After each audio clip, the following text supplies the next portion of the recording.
How to enter 1099 NEC in TurboTax.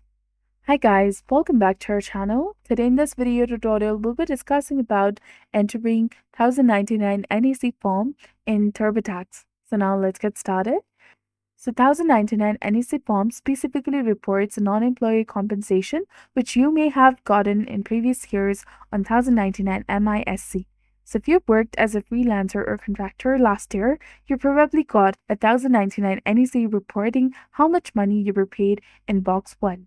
So if you're using TurboTax online, you can search for 1099 NEC and select the Jump to Link option. And after that, you will receive a warning stating that if you have already entered 1099K for this income, do not enter it again. Select the type of income reported on your 1099 NEC from the provided options and then click on Continue. You will now be able to enter your 1099 NEC information. Make sure to provide all the necessary details to continue.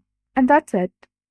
You will be able to enter your 1099 NEC in TurboTax. So if you found this guide helpful, please like, share, and subscribe. Thanks for watching. See you in the next one.